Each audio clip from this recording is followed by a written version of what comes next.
نبی پاک صلی اللہ علیہ وسلم نے اللہ سے فاقہ مانگ کے لیا، یا اللہ ایک وقت روٹی دے، ایک وقت کا فاقہ دے، مانگ کے لیا نبی پاک، مانگ کے۔ حضرت ابو ہریرہ فرماتے ہیں مجھے بھوک لگی، میں حضرت عمر کے پاس گیا، ان سے مسئلہ پوچھا۔ ان کا رواج تھا جب میں مسئلہ پوچھتا تو پہلے روٹی کھلاتے۔ تو نبی پاک صلی اللہ علیہ وسلم کے صحابی حضرت ابو ہریرہ رضی اللہ تعالیٰ عنہ فرماتے ہیں میں نے حضرت عمر سے مسئلہ پوچھا، میں نے کہا حضور مسئلہ بتائیں، تو کہتے پہلے ان کی عادت تھی جب میں مسئلہ پوچھتا تو روٹی بھی کھلاتے، آج انہوں نے مسئلہ ہی بتایا ہے، روٹی کوئی نہیں کھلائی۔ تو مجھے کہنے لگے ابو ہریرہ تو سوچتا ہوگا روٹی نہیں اس نے پوچھی، تو نے کب سے کھانا نہیں کھایا؟ میں نے کہا صبح سے۔ تو جناب عمر کہنے لگے میں نے کل صبح سے نہیں کھایا، چل ابو بکر صدیق کے گھر مسئلہ پوچھتے۔ کہتے جناب صدیق اکبر کے دروازے پہ گئے، جا کر کے ان سے مسئلہ پوچھا۔ ان کی بھی عادت تھی جب کوئی مسئلہ پوچھنے جاتے تو دسترخوان بچھا لیتے، کہتے آؤ روٹی بھی کھلاتا ہوں مسئلے بھی بتاتا ہوں۔ کہتے ہیں گئے تو انہوں نے بھی مسئلہ بتایا، روٹی کوئی نہ پوچھی۔ تو کہنے لگے عمر ابو ہریرہ تم لوگوں نے کل پرسوں سے نہیں نہ کھایا ہوگا۔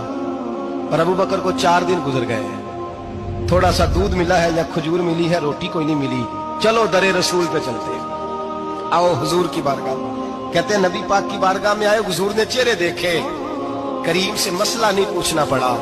میرے مصطفیٰ کریم نے فرمایا بھوک لگی ہوئی ہے تم تینوں کو، 3-4 دن ہو گئے۔ اللہ کے رسول نے فرمایا مجھے پورا ہفتہ ہو گیا ہے۔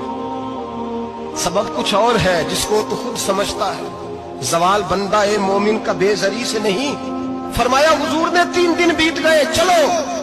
میرا بے تکلف صحابی ابو الحسن انصاری، وہ بڑے نصیب والے ہوتے ہیں جن کو میرے نبی پاک خود کہتے تھے کہ تیری فلانی ذمہ داری ہے۔ اس زمانے کا تو کسی کو کہہ دیا جائے تیری ذمہ داری ہے تو کہتا ہے یہ تو پھٹیکے ڈالنے لگ گئے، یہاں سے تو چھٹی کر جانی چاہیے۔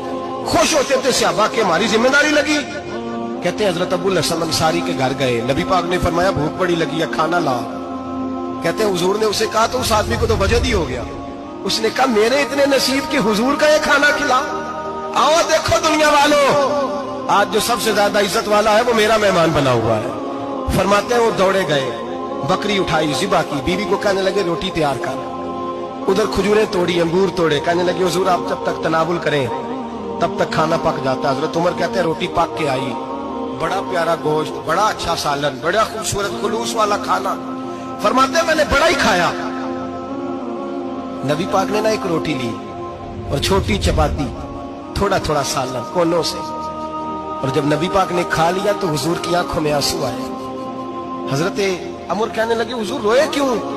نبی پاک نے فرمایا سوچتا ہوں 7 دن کے فاقے کے بعد کھایا ہے، پر ڈرتا ہوں رب اس کا حساب پوچھے گا تو جواب کیسے دینا ہے، اس کا حساب بھی تو دینا ہے نا جو کھایا ہے۔ تو حضرت عمر فاروق کے ہاتھ میں کچھ چیز تھی، زور سے زمین پہ ماری، کہا محبوبہ 7 دن کے بعد بھی روٹی کھائے تو حساب دینا ہے؟ نبی پاک فرمانے لگے عمر وہ مالک ہے نا، تو جب دیتا ہے تو حساب نہیں لے سکتا، حساب تو دینا ہے، حساب تو دینا ہے، تیاری رکھو۔ صحابہ کرام فرماتے ہم نے ارادہ کیا کہ آج کے بعد ہم پھر فاقے کریں گے، کم کھائیں گے، اس لیے کہ حساب دینا ہے۔ میرے بھائی وہ فاقہ کشی کرتے تھے، ڈرتے تھے۔ یہاں تو لوگ کھا کے بیمار ہیں، کھاتے جا رہے ہیں، سوتے جا رہے ہیں، کھاتے جا رہے ہیں، سوتے جا رہے ہیں۔